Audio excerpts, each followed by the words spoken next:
What is up, everybody? What's going on? Before we get our post-game show started, receipts are being taken right now. Let's roll the clip. As Westbrook is at the free throw line as the call on the floor stood, the challenge by Doc Rivers. I think Ben Simmons is one of, if not the most overrated players in the NBA. And he's gotten so much love and attention that people aren't paying attention to what Tobias Harris is actually doing. Goodbye. What is up, everybody? What's going on? Welcome to our Sixers post-game show. My man, Chris Moore, bringing it. Ben Simmons set the tone. We are talking top takeaways. We're going to do team grades, player of the game, all that stuff. Joining me is my man, Tiago. You know him on Twitter, at Tiago. What's up? Ben, man, he keeps the receipts, man. He's got all the receipts ready, and he's just pulling them out right now. You know, between the idiot Wizard announcers and the whole Philly crowd was giving a hard time after game one. This is vintage Ben Simmons performance tonight, man. You cannot ask for anything better. The guy was a monster, an absolute monster from the start. Before we dive into Ben Simmons, also joining us, you know him, Justin. Follow him on Twitter at J_Persicati. Justin, how you doing, buddy? Yo, that game, man, was great. I loved every minute of it. I damn near saw, like, there was not one thing I really saw today I can say, okay, this was something that we could talk about that was really bad. Matisse Thybulle played out of his mind. Ben Simmons played out of his mind to the point that JoJo, I don't even think he had to score damn near 20 points to win this game. Did he even play this? He didn't even play the fourth quarter, did he? I don't even, dude. But okay, just put that into perspective real quick. Joel Embiid didn't have to play in the fourth quarter of a game for us to win in the playoffs. I understand it's the first round, but damn, that would never happen in any other year. Let's go to some comments quick. We have Matisse had quite the defensive performance. We're going to get into it, Chris. I can't believe Ben did go to the free throw line, and why are we celebrating 22 points? The haters are absolutely non-existent. I 100% believe it'll be all about that popcorn incident tomorrow on sports radio. But anyway, we got to start off with Ben Simmons. We have to start off with Ben Simmons really setting the tone of this game. You saw him from the jump in that first quarter attacking Russell Westbrook, getting a bucket on his first possession, drawing a foul, getting the offensive board, getting a putback. You saw him attack Davis Bertans off the dribble. He had a behind-the-back dribble and then a dunk, and then he flexed. Like, this guy was locked in from the jump.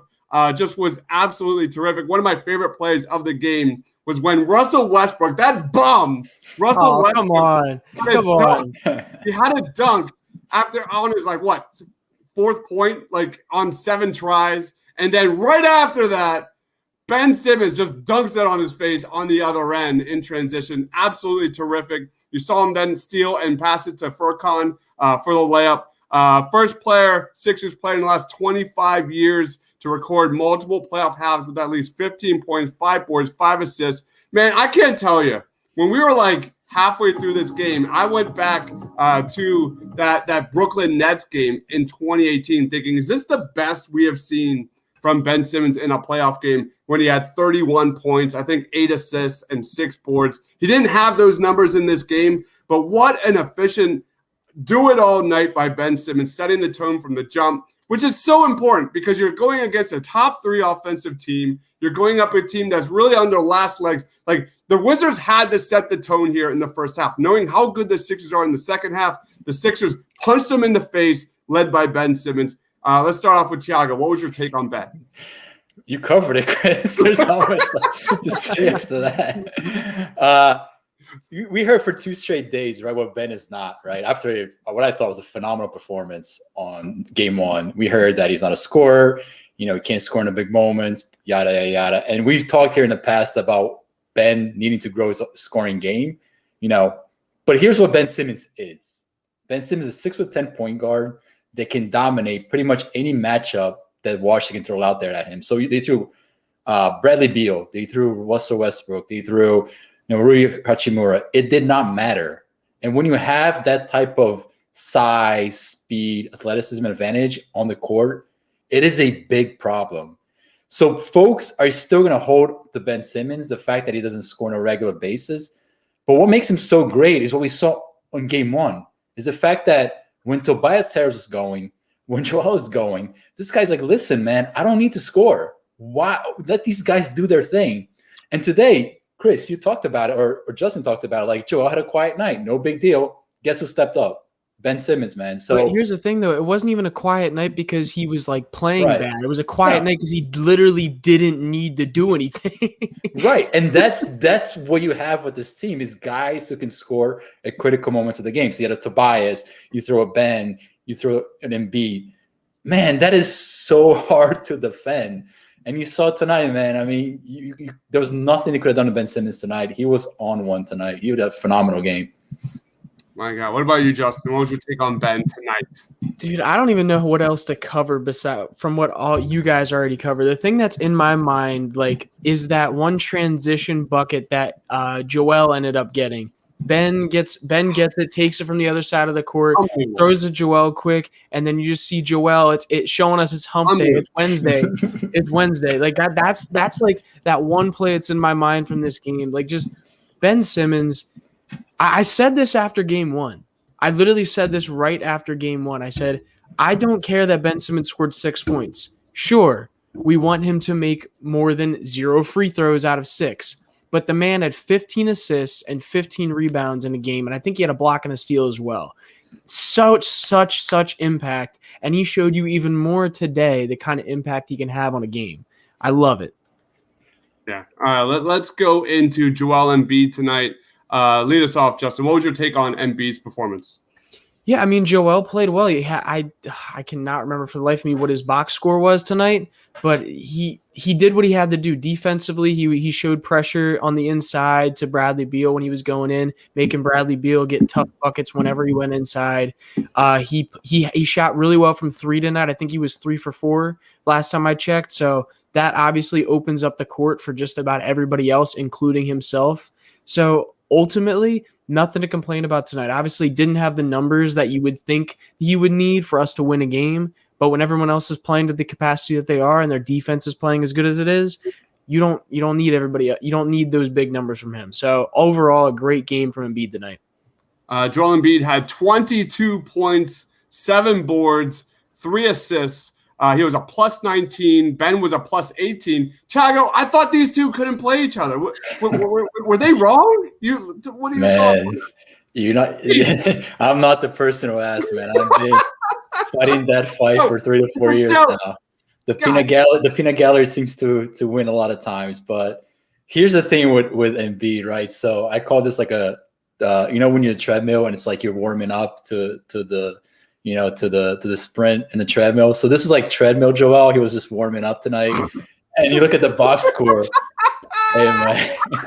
I had to come up with something on the fly. Yams. That's a great one. For sure. You look at the scoreboard. This is with 120 points with Joel Embiid playing at half speed, man. Like that is dangerous, man. And here's the thing with Joel. When I'm looking at this series more than anything, because I know Joel can dominate the series. There's nothing Washington can do to stop him. But what I'm looking at from Joel is how he plays off pressure, how he plays when there's double team, because he's going to face a lot of double teams when they face, New York or Atlanta, Brooklyn or Milwaukee. Like the double teams are going to be there for him. And so far through 2 games, it's been phenomenal. There was one point and during, I think it was the third quarter, where he kind of surveyed the defense, kind of like a point guard, watching two or three guys at him and just floated a pass in the corner to Danny Green. Those are the plays, man, that like 100%. Those plays in a fourth quarter against Brooklyn make all the difference. And he's making those plays consistently now, which is remarkable when you think about what he was as a rookie. The growth has been unbelievable. So vintage Joel again, just taking his time. There's going to be a game where Joel's going to blow up, man. And it's going to be a beautiful thing to watch. Yeah, I had some keys to this game. One of them was just keep Joel out of foul trouble. He had one personal foul. As good as Joel was in that first game, he did have 5 turnovers. That was his 13th time this year. He had 5 or more turnovers.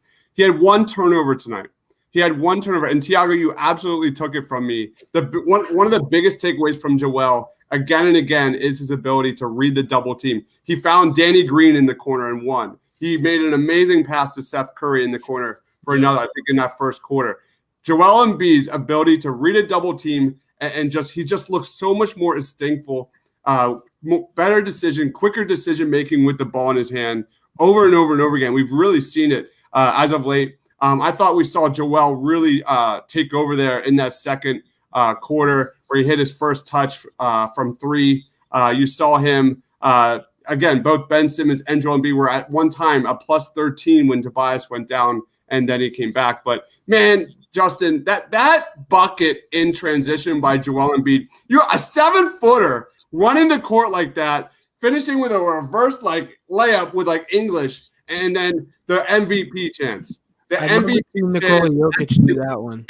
Man, I want to see Jokic do that.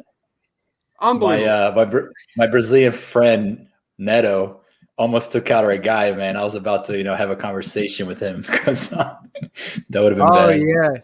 Yeah, you could tell though. I love that Joel, as much as he is a troll on the court and on and off the court, I love how you can see how he's a little bit more amicable on the court nowadays. Like with ex teammates, especially, like you see him talking to Neto, like dapping him up at times, even in a high strung playoff game, and even after Neto gave him a good foul or whatever, he whenever dapped him, hit him or whatever, it's all right kind of thing. I like to see that out of Joel. You could tell he's definitely maturing a lot in that aspect.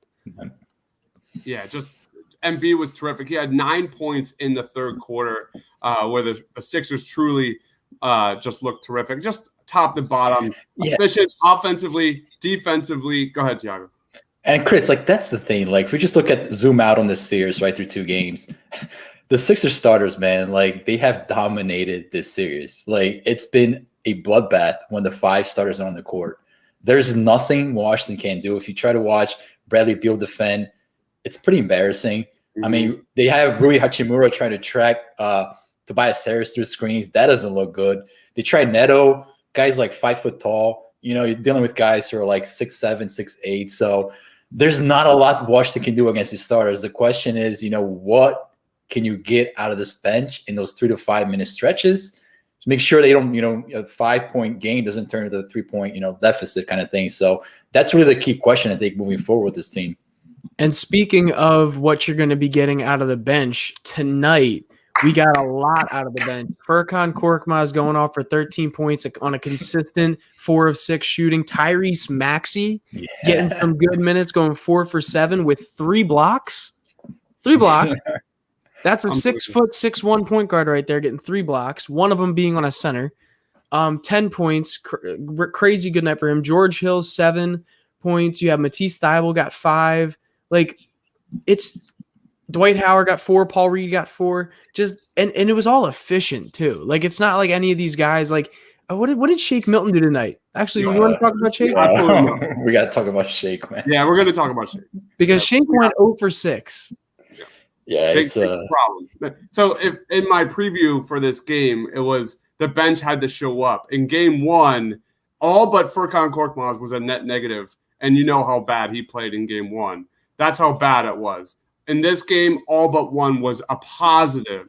You nailed it, Justin. George Hill, just absolutely terrific, just getting it done, scoring efficiency-wise. You talk about Matisse Thybulle in 2 games. Matisse Thybulle, 34 minutes played, 7 blocks, 6 steals. Tyrese Maxey in 2 games.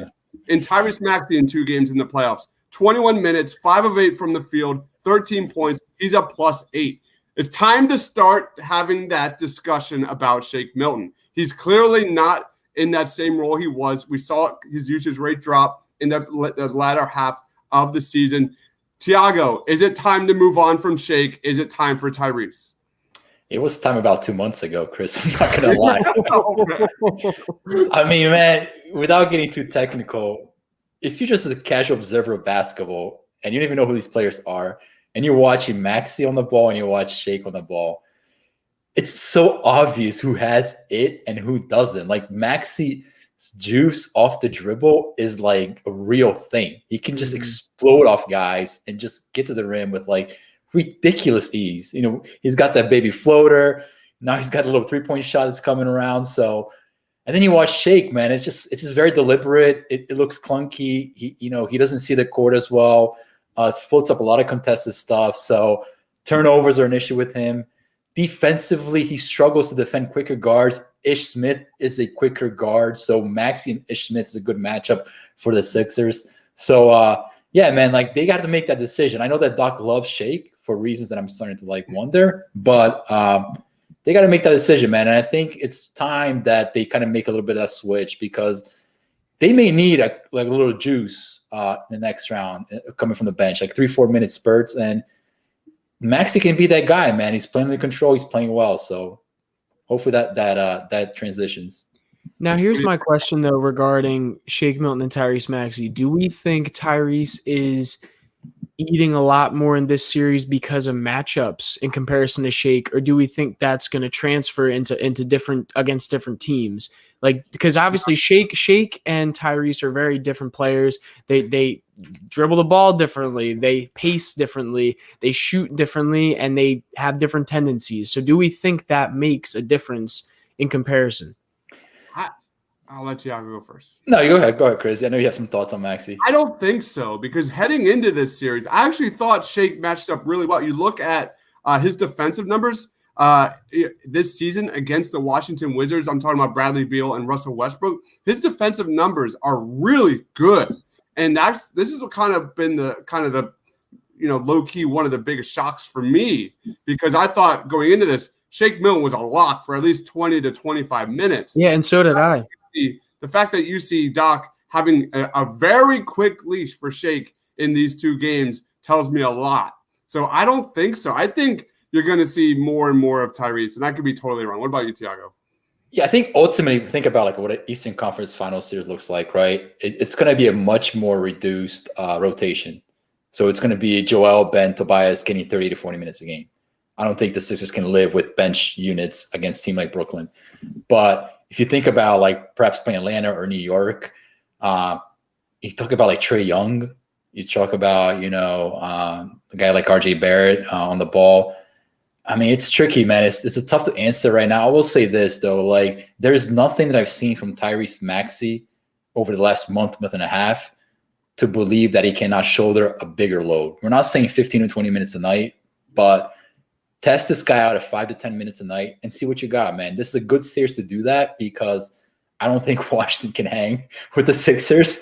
And then see, man, maybe you got something there. And again, for the second, just think about the second round series, he could be a weapon that you can use off the bench for sure.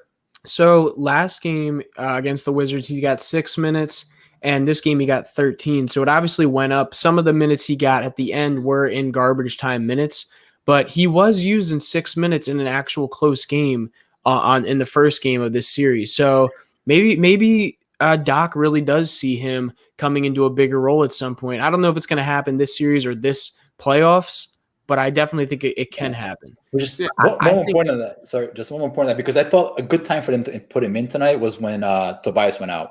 Yeah. And they put Cork in there. So I'm like, hey, put this kid in there with the starters and see what you got, man. Like, he's playing a lot with backups, but put him in with Ben, put him in with Tobias, put him in with Seth. See how this guy reacts in that environment. Mm-hmm. And you may find out sooner rather than later. I will say I think I understand the reason for putting Furkan in there, though, because Furkan does play a lot of backup power forward minutes for this team since they stopped playing Mike Scott. Because Furkan is 6'7", he is capable of staying in that 4 spot and hitting consistent three-pointers. Usually, I'll say usually.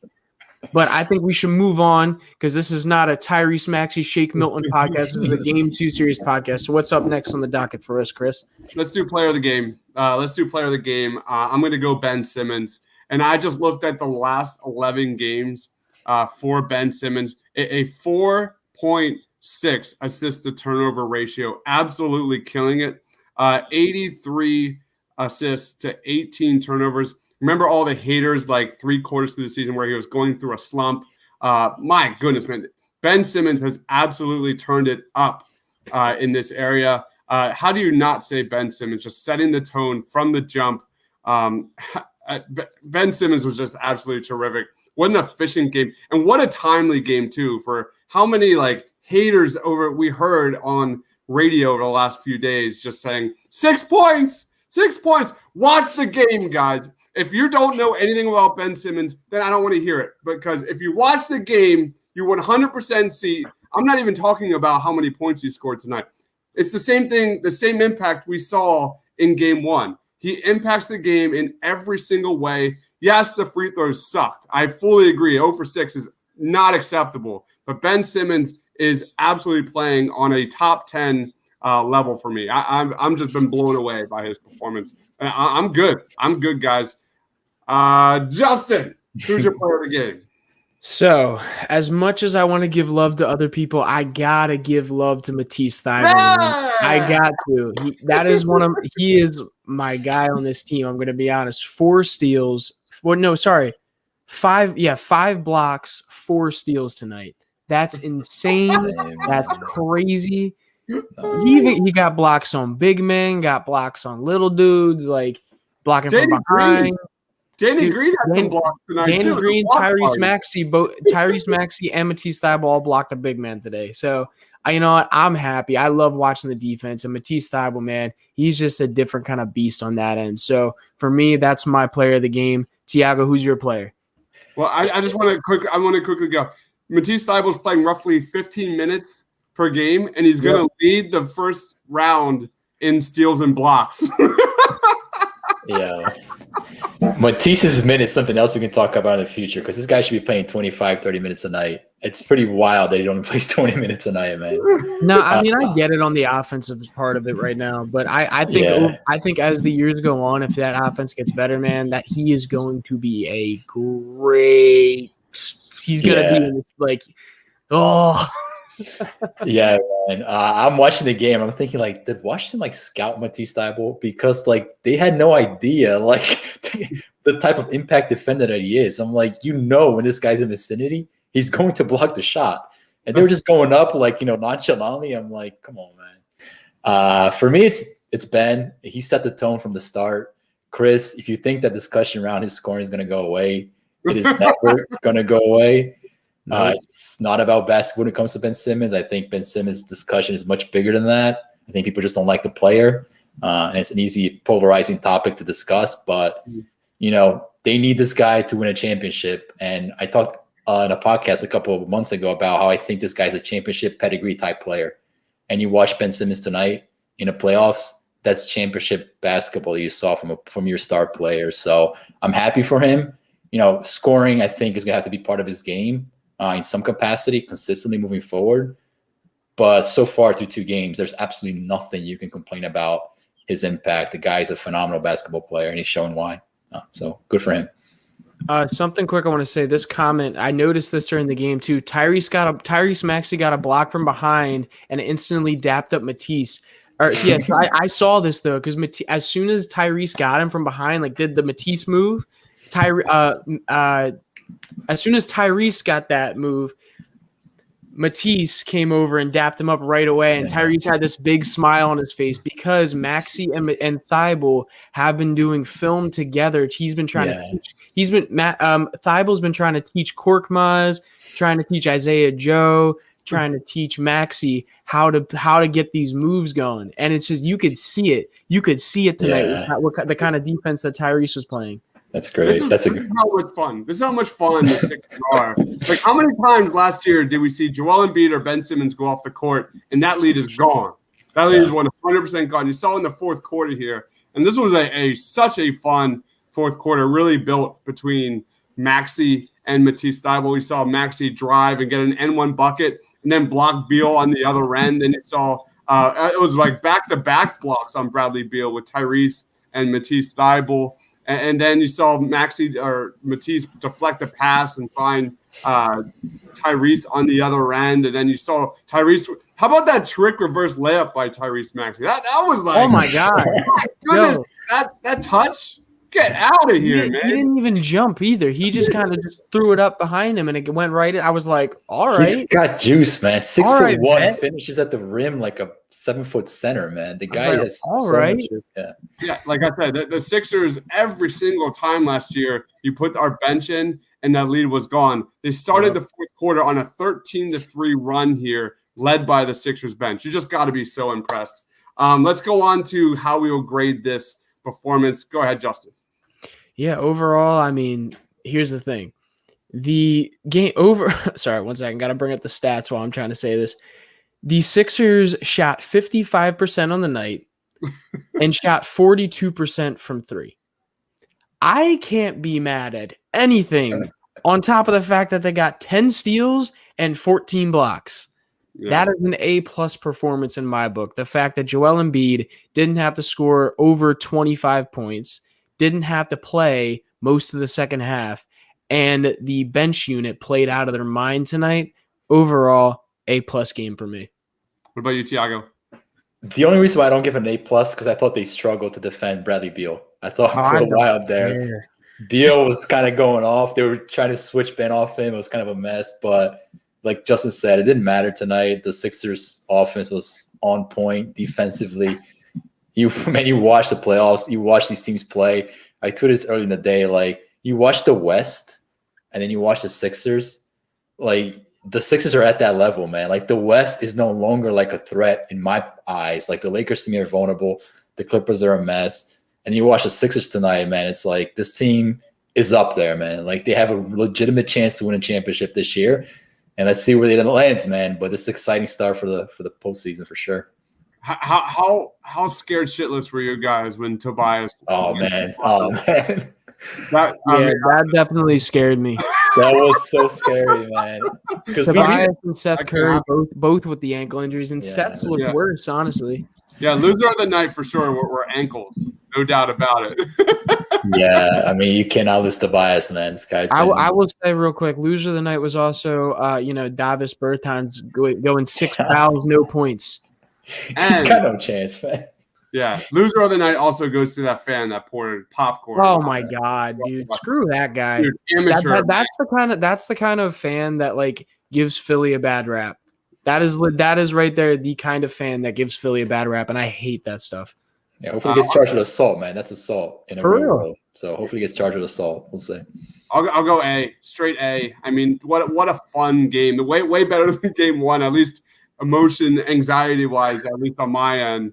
But how can you not? I'm just so impressed by defense for this team. I think they had an 88 defensive rating there in the first quarter, and that's what I am going to hang my hat on here, literally getting ready, getting mentally prepared to take on the Brooklyn Nets. And you look at game one, Matisse Thybulle, Ben Simmons held Russell and Beal to 3-11 from the field, 0-4 from three-point range, and 6 turnovers. I guarantee you those numbers are going to look so much better tomorrow morning when I get to see what those matchup numbers look like. They're bringing it. They're bringing it. Wow, that was a really big bolt of lightning that just went down here. They're really bringing it, and I'm just so impressed because this was that game where, like, yeah, do you hear that? I hear it. Yeah. This was that game that, like, maybe under Brett Brown, they're not ready for. They're not ready for it. And I love the way Doc Rivers gets this team prepared, gets this team ready. This was like, this is it, man. I'm thinking it, guys. It's a sweep. I'm thinking it's a sweep. Now it's not going to be just because. I'm going out there, man. I'm saying it right now. Check back here next week. We're talking about a 2-2 series. Thanks to Chris. And everybody's miserable. Like, what happened? Oh, man. I really hope not. 100% sweep is going down these next two games. The Wizards are going to be deflated. Beal is going to have no legs by the end of game 3, man. The only thing that worries me is Tobias. If that ankle isn't great, and Seth Curry as well, because that's a lot of firepower. Same for Westbrook. So yeah, but he's going to be out in the court no matter what, in my opinion. That's probably an improvement for the Wizards if he comes off the court. To be honest, he's had that guy sucks. It's been bad. Oh. Yeah, he's like Jimmy Butler bad right now. Real quick, Doc Rivers just referred to Matisse Thybulle as the defensive Lou Williams. I don't know exactly what that means. Or like a microwave defensive player. Maybe. Yeah. That's what Austin just tweeted. There's not much context behind it. Yeah, but I don't know. That's all right. Let's wrap this show up. Justin, where can we find you? What do you got going on, man? You can find me mirrored again right there on Twitter at J_Persichetti. Please go give me a follow. I'd really appreciate it. You can find me right here on the Sixers post game podcast, or whatever you want to call it, post game show, post game podcast, whatever. You can find me right here. Make sure you drop a like and subscribe to the channel, guys. Make sure you leave a comment after this video is over, after the stream ends. Drop a comment under the video. Let us know how you felt about the game and the stream. My dog is terrified of thunderstorms, and she's literally. Oh no, that's great. Yeah, you're up, man. First of all, happy birthday, Justin. I missed your birthday the other day. I appreciate that, brother. Yeah. Appreciate that. So congratulations. We'll continue to do draft stuff. We got a couple more guys coming up this week. Even though the Sixers are on their way to a championship, it's always good to keep restocking the good old pile here. Make it keep adding to the pile. So look out for that. Awesome. And make sure you check out Tiago's writing on thepaintlines.com. Awesome content. Follow my man Justin on Twitter at @J_Persichetti. Tiago at @Tscabia. Please give this video a like so we can continue to grow our brand. Please be sure to turn on notifications, subscribe, all that fun stuff. Again, we'll be back. Saturday, right? It's Saturday night. Saturday night, 7 o'clock is the game, and we will see you right after it. Yep. So we'll have some fun. We'll be back Saturday night partying with you guys. Thank you, everybody, for watching. If you love the Sixers, give this video a like. Stay awesome, guys.